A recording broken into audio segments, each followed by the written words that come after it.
जय भीम फ्रेंड्स, आज के इस वीडियो में हम बाबा साहब अम्बेडकर द्वारा लिखी गई बुक एनिहिलेशन ऑफ कास्ट के चैप्टर नंबर 25 को डिस्कस करने जा रहे हैं। तो फ्रेंड्स, आ गए हैं हम चैप्टर नंबर 25 पर। इस चैप्टर नंबर 25 के अंदर बेसिकली बाबा साहब अम्बेडकर ने हिंदुओं से चार सवाल किए हैं।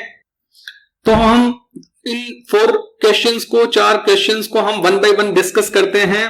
बाबा साहब कहते हैं कि मैंने अभी तक जो इतना भाषण दिया है ये काफी लंबा है, काफी बड़ा है और मेरे को यहीं पर स्टॉप हो जाना चाहिए क्योंकि ऑलरेडी मैं काफी लंबा भाषण दे चुका हूं। लेकिन क्योंकि ये जो मेरा भाषण है ये हिंदुओं की किसी भी सभा को मेरा लास्ट भाषण है, इसके बाद मैं शायद कभी हिंदुओं की सभा को कोई भाषण नहीं दूंगा, इसलिए मैं अंत में कुछ क्वेश्चंस पूछना चाहता हूं हिंदुओं से जो कि उनके लिए बहुत ही इंपॉर्टेंट है और उनको बहुत ही सीरियसली उनको कंसिडर करना चाहिए।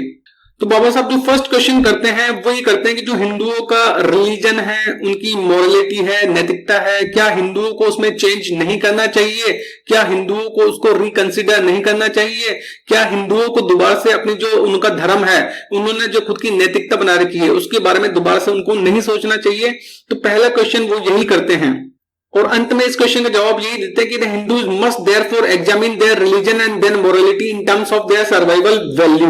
इसका मतलब है कि जो हिंदू लोग हैं उनको अपने धर्म और अपनी नैतिकता को एग्जामिन करना चाहिए इन terms of their survival value. कब तक उनका ये जो धर्म है ना, एक तरह से ये जो धर्म है, जो नैतिकता है उनकी वैदिक धर्म की, हिंदू धर्म की, वो कब तक टिक पाएगी? जिस तरह का उसका कैरेक्टर है उनके धर्म का, वो कब तक टिक पाएगा, उसके आधार पर इस चीज को उनको कंसिडर करना चाहिए कि उनकी इसकी सर्वाइवल वैल्यू पर कंसिडर करना चाहिए कि कब तक उनका धर्म, उनकी नैतिकता टिक पाएगी। और इसको एक्सप्लेन करने के लिए उन्होंने पूरा एक्सप्लेनेशन दिया है कि कैसे हिंदुओं को अपनी बिलीफ्स, हैबिट्स, मॉरल्स के बारे में सोचना चाहिए। दुनिया के अंदर जो दूसरी सभ्यताएं हैं उनकी मोरलिटी, उनके बिलीफ्स, उनकी आदतें, उनका दुनियादारी के बारे में जो नजरिया, आउटलुक वो कैसा है और किस कारण से उनकी सभ्यताएं, जो दूसरी सभ्यताएं हैं, वो फ्लरिश कर पाई हैं।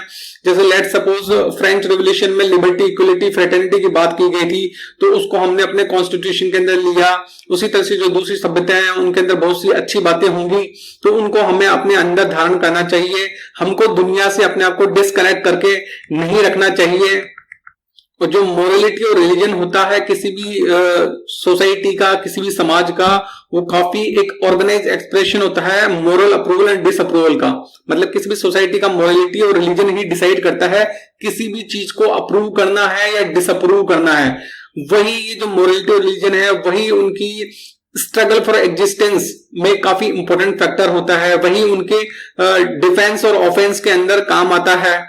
और जो सोशल ग्रुप या कम्युनिटी ऐसे स्कीम बनाती है मोरलिटी की या रिलीजन की जो कि सोसाइटी को अनफिट कर देती है सर्वाइवल के लिए, तो वो एक तरह से उस सोसाइटी के लिए खराब होता है। और जो सोसाइटी अपने लिए इस तरह की मोरलिटी बनाती है, इस तरह का रिलीजन बनाती है जो कि उस सोसाइटी को स्ट्रेंथन करता है, इस तरह की हैबिट्स डेवलप करते हैं कि जो सोसाइटी को स्ट्रेंथन करता है, तो वो काफी स्ट्रॉन्ग सोसाइटी बनती है। तो कुल मिलाकर जो बाबा साहब ने पहला क्वेश्चन किया है हिंदुओं से वो यही किया है कि हिंदुओं को अपनी धर्म और अपनी मोरलिटी को री एग्जामिन करना चाहिए उसकी सर्वाइवल वैल्यू पर। ठीक है, कि जो उनका रिलीजन है, धर्म है, उनकी जो नैतिकता है वो कब तक टिक पाएगी, जो अभी उन्होंने वैल्यूज बना रखी है वो कब तक टिक पाएगी, इसके आधार पर उसको जज करना चाहिए। सेकंड क्वेश्चन जो बाबा साहब हिंदुओं से करते हैं वो ये करते हैं कि जो हिंदुओं को सोचना चाहिए कि जो उनकी सोशल हेरिटेज है उसको वो फ्यूचर जनरेशन में एज इट इज उसको ट्रांसफर कर देना चाहिए या उसमें से कुछ सिलेक्टेड चीजों को ट्रांसफर करना चाहिए, बाकी को रहना देना चाहिए, है ना। मतलब कोई भी अपने पास में मान लो हेरिटेज है तो हो सकता है वो 100% अच्छा नहीं हो, उसमें हो सकता है 50% 60% अच्छी बातें हो, 40% गलत हो। तो बाबा साहब यहाँ पर ये कहना चाह रहे हैं कि हिंदुओं को क्या अपना जो भी सोशल हेरिटेज है वो as it is future generation को ट्रांसफर कर देना चाहिए। ऐसा नहीं होना चाहिए कि भाई जो गलत चीज है उसको यहीं पे रोक दिया जाए, उसको फ्यूचर जनरेशन में ट्रांसफर ना किया जाए, है ना। तो ये क्वेश्चन, सेकंड क्वेश्चन बाबा साहब करते हैं हिंदुओं से। थर्ड जो क्वेश्चन बाबा साहब हिंदुओं से करते हैं वो ये करते हैं कि जो हिंदू हैं अपने जो पास्ट है, जो अतीत है, उसकी बहुत वर्शिप करते हैं, उसकी बहुत ही पूजा करते हैं। ठीक है, बाबा साहब कहते हैं कि यहाँ अतीत को, हिस्ट्री को पढ़ना जरूरी है, लेकिन हिस्ट्री की इंपॉर्टेंस इतनी ही होनी चाहिए कि भाई हमें पिछला ज्ञान हो सके कि भाई पास्ट में हुआ क्या था, लेकिन पूरा इतिहास के बेसिस पे आप अपना वर्तमान डिसाइड नहीं कर सकते। अगर आप इतिहास के बेसिस पर अपना पूरा वर्तमान डिसाइड करने की कोशिश करेंगे तो वो सही नहीं होगा, वो सरवाइव नहीं कर पाएगा। तो यही बाबा साहब क्वेश्चन करते हैं, क्या हिंदुओं को the Hindus must consider whether they must not cease to worship the past as supplying its idols, है ना। मतलब जो भी आज वर्तमान में जो चीज वो करना चाह रहे हैं तो वो सब कुछ वो पास्ट से लेके नहीं आना चाहिए उनको, ऐसा करते हैं तो वो सही नहीं होगा। तो यही क्वेश्चन बाबा साहब हिंदुओं से करते हैं। इसी को एक्सप्लेन करने के लिए बाबा साहब कहते हैं, the study of past products will not help us to understand the present. जो पास्ट प्रोडक्ट्स है वो हमारी हेल्प नहीं करेंगे प्रेजेंट को अंडरस्टैंड करने में। And knowledge of the past and it's heritage is of great importance, great significance when it enters into the present but not otherwise. मतलब जो नॉलेज है पास्ट हेरिटेज की वो इंपॉर्टेंस है उसकी, है ना, लेकिन इतनी इंपॉर्टेंस है कि उसने हमें प्रेजेंट तक, वर्तमान तक पहुंचा दिया है। ठीक है, अब हम वर्तमान से भविष्य में कैसे जाएंगे वो चीज हमें बिल्कुल पास्ट पे डिपेंड नहीं, 100% पास्ट पे डिपेंड नहीं करनी चाहिए कि हम पूरा ही सब कुछ पास्ट से लेने की कोशिश करें कि जो पास्ट में हुआ है वही आगे भी हो।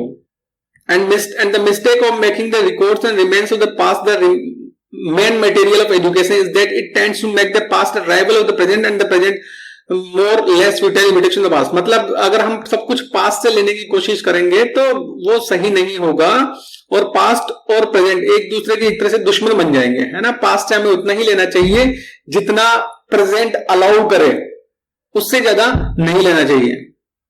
तो यही क्वेश्चन बाबा साहब हिंदू से करते हैं कि उन्हें अपने पास्ट को कंप्लीटली प्रेजेंट पर या फ्यूचर पर हावी होने देना चाहिए। ये क्वेश्चन बाबा साहब दूसरा क्वेश्चन है जो हिंदू से करते हैं।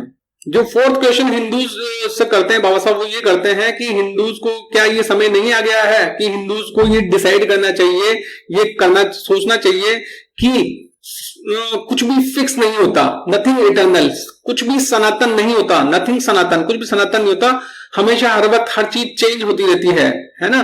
तो हमें ऐसा कुछ नहीं सोचना चाहिए कि जो हमारा धर्म है वो बिल्कुल सनातन है, स्टैटिक है ना, उसमें कुछ चेंज नहीं हो सकता, वो बिल्कुल इटर्नल है ना, ऐसा नहीं सोचना चाहिए।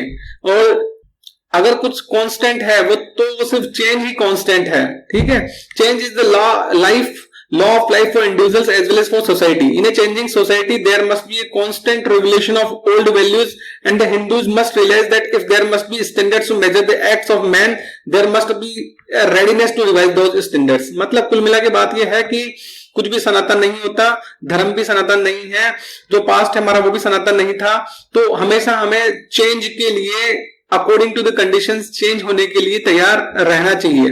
तो यही क्वेश्चन हिंदू से बाबा साहब कहते हैं कि क्या हिंदुओं को ये समय नहीं आ गया है कि हिंदुओं को ये चीज समझ लेनी चाहिए कि कुछ भी सनातन नहीं होता है, कुछ भी इटर्नल नहीं होता है। तो इस तरह से ये 4 क्वेश्चन बाबा साहब हिंदू से करते हैं अंत में।